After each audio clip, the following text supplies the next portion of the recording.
Martineau. L'opinion populaire. On est avec Emmanuel Latraverse. Emmanuel, tu nous as prédit un printemps érable 2.0. C'est pas moi qui l'a prédit, c'est la présidente de la FTQ, Magali Picard, qui l'a prédit en quelque sorte. Parce que on parle beaucoup de sa performance qui a été assez critiquée en commission parlementaire où elle a traité le ministre d'innocent, puis elle a refusé de serrer la main, mais il faut comprendre qu'elle s'est pointée dans le contexte d'une commission parlementaire déjà assez crinquée parce que la semaine dernière, c'est le congrès des métallos, qui est un des syndicats affiliés à la FTQ.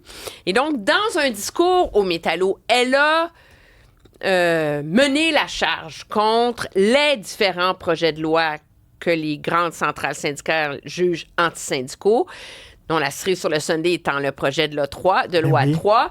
Et c'est là qu'elle a lancé à ses membres un double défi. Le premier défi étant de mobiliser leur base, de faire venir comme au moins 100 000 personnes à Montréal samedi, et de maintenir la pression pour finalement avoir ce qu'elle a décrit comme une grève sociale pour paralyser le Québec le 1er mai prochain. Parce que tu as vu, Éric Gingras, tantôt, disait, c'est pas rien que les syndiqués qu'on attend. On attend tous ceux qui sont mécontents contre le gouvernement. Ben, c'est pour ça que j'ai fait le parallèle avec le printemps érable, parce que dans les faits, le printemps érable, oui, ça a commencé avec les carrés rouges pour une grève étudiante.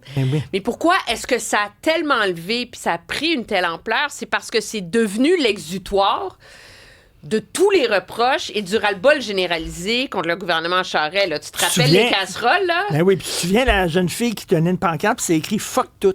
Oui, ben c'est ça. Fuck tout. Fuck tout, les casseroles, go mon Léo. Alors, est-ce que le but, c'est de faire la même chose en mai prochain?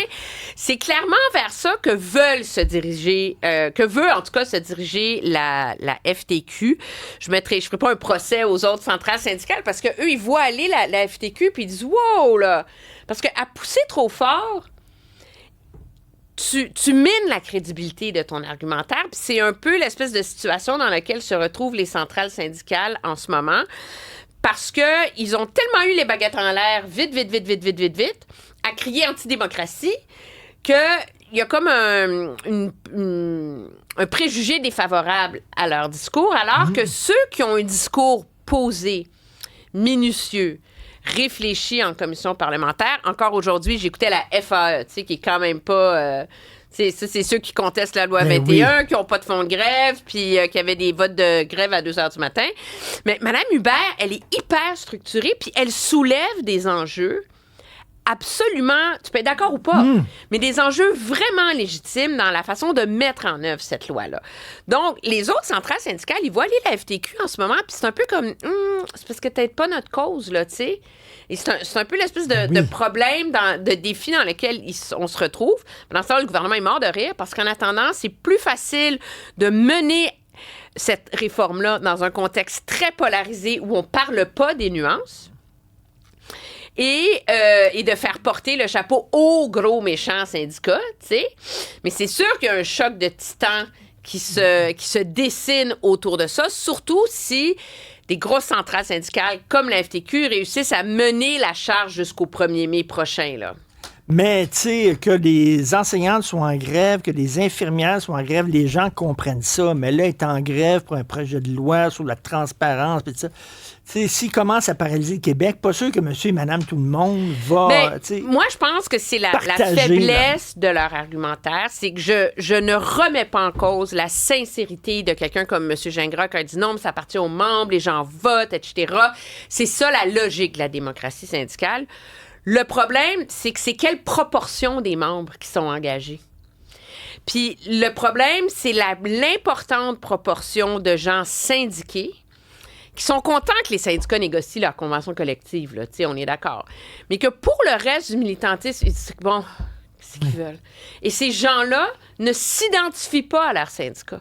Et donc, c'est là-dessus que mise le gouvernement pour faire passer cette loi-là. Et je pense que ça confronte les grandes centrales syndicales à leur éloignement de leur base militante, parce que leur base, c'est devenu leur base engagée et militante.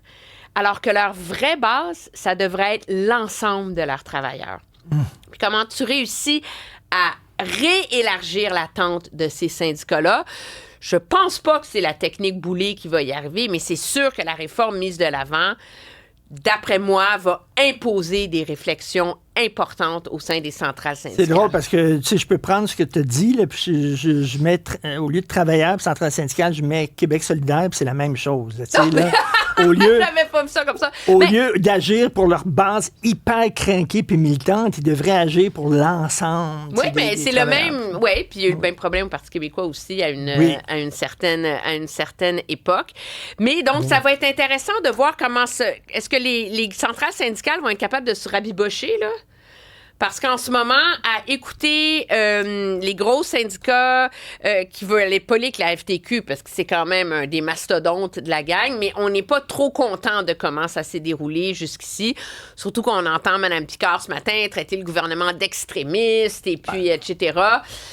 En tout cas, Éric Gingras a dit qu'il faut que tout le monde baisse le ton, au moins. Ben oui, parce que c'est sûr que ça craint le monde. Oui. Quand tu es dans un rassemblement, un congrès syndical, là, c'est solidarité.